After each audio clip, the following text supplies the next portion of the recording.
Praises to Yahweh Bahashem, Yahweh Shai. And let's get right into this lesson. Dollars. I saw the news out of Nebraska today. Our state has, in fact, gone bankrupt.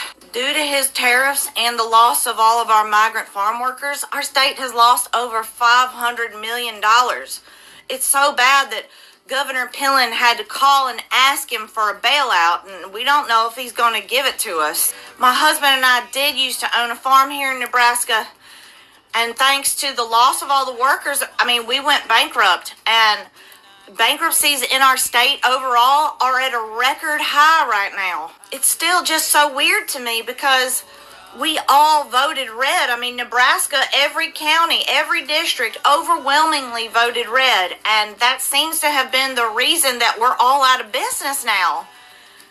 And that just doesn't make that much sense to me. If you vote for a party, shouldn't they protect you? Shouldn't they pass policies that will help you stay out of bankruptcy? And it's not just the farms, but the whole state is going under because we voted red. When you're a farming family like mine, I can see now that it is important to think before you vote. So, as you can see, tariffs weren't good. You had Trump telling people and the American people and the American nation and the country saying that, oh, tariffs are good, tariffs have brought in billions of dollars, and that Trump is telling the American people that people benefit from tariffs. But if you actually look at the truth, we know that tariffs don't remain a good idea, and usually don't remain a good idea. As you can see, people from these tariffs are losing their jobs, and people through these tariffs are even losing their farms, as you can see.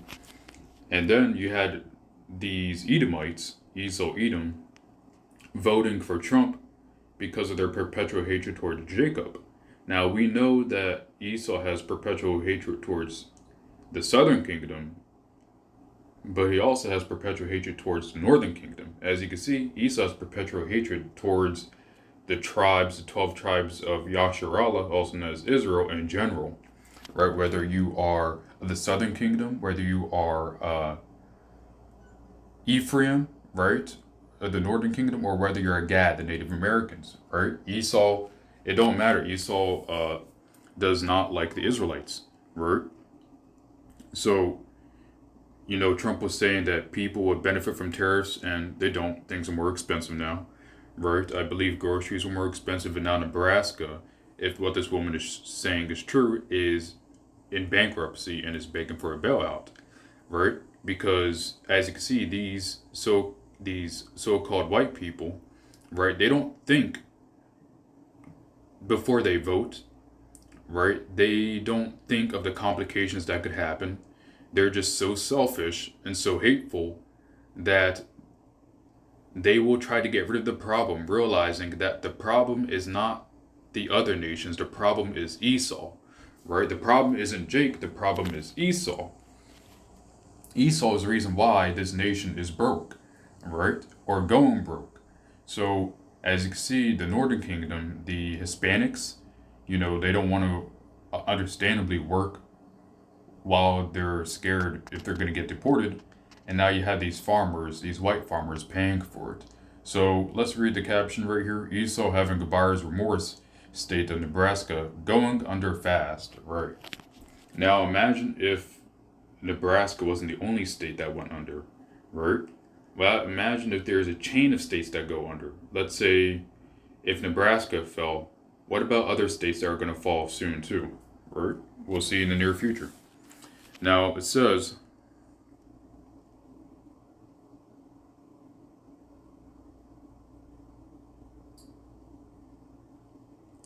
Proverbs chapter 15, verse 26. The thoughts of the wicked are an abomination to the Lord, but the words of the pure are pleasant words. Right. So we know that these devils think only wicked all day long, and they do abominable all day long, right?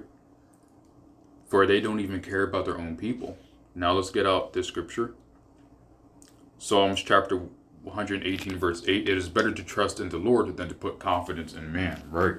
So it's better to trust in Yahweh than to trust in man, to trust in Esau, to trust in any form of government, because the government we're waiting for is the government of Yahweh Bahashem, Yahweh Shai, where Yahweh Shai will rule the whole world, right? So the thing is, you have people on this side, right? Everyone voting for Trump. You had Jacob voting for Trump. You even had Ephraim. You had the Hispanics voting for Trump, right? Because, and the reason why people voted for Trump was because they believed he was going to bring back America. They believed he was going to bring back traditional values. But people didn't expect he was going to try to bring back white values and white only values and try to bring the country back to the times of slavery, right? Now, of course, we know that our time here in America is very short, so they're not going to be able to accomplish, they're going to be accomplish a lot of things, but they're not going to completely accomplish getting everyone marked, because Yahweh Shai will come back and destroy Esau, Edom. A lot of people will get marked. Some will die for the Lord, right? And then the rest will be Yahweh will be caught up by the chariots, right? And Yahweh Shai will destroy Esau and the other kingdoms, and by way of nuclear missiles. So you had these people trusting in Trump, and now their farms are going under. A lot of people are getting deported. The people who voted for him, and it's just not looking good. Even though I believe it was towards the beginning of the year, the stock market, I believe, dropped down, I believe, 7,000 points. And people were freaking out about the 401ks, right? Now let's get out Isaiah chapter 19, verse 4. I will hand the Egyptians over to the power of a cruel master, and a fierce king will rule over them, declares the Lord Almighty, right? And we know Trump doesn't care about anything. He's going against Congress. He's going against the Constitution. He's using military powers when he should not be, right? For instance, he just called the National Guard to D.C., and I believe that's a violation according to Congress. But Trump doesn't care. He has the military behind him, right? And Yahweh is, Yahweh's propping up Esau to start going towards his downfall. But right now, Esau only sees what he wants to see. He only sees his agenda, and he will try to accomplish it by any means necessary. So let's go to Psalms chapter 146 verse 3. Do not put your trust in princes and human beings you cannot save, right? So let's get the KJV. Put not your trust in princes, nor in the Son of Man, in whom there is no help. Or a better version is NLT. Don't put your confidence in powerful people. There is no help for you there, right? So the thing is, just don't put your trust in these people in any nation of Esau, Edom, Moab. Put your trust in Yahweh Bahashem, Yahweh Shai, because his faithfulness reaches the skies. Alright? Look, Jake, you're not going to have relief in Babylon voting for any party in America, whether it be Democrat or Republic, right? It doesn't matter. What we need is to be in our own kingdom, being ruled by Yahweh Shai. So, hope this lesson is edifying to the elect and hopeful elect, and just seriously stay prayed up, pray to Yahweh Bahashem, Yahweh Shai, and do not believe Trump is going to save you. Yahweh Shai is going to save us. Lord willing, we are the elect, so that because Yahweh Shai is coming for the elect. So this lesson is edifying to the hopeful elect and the elect. Thank you to the elders, apostles, and brethren who help teach me this truth, and shalom.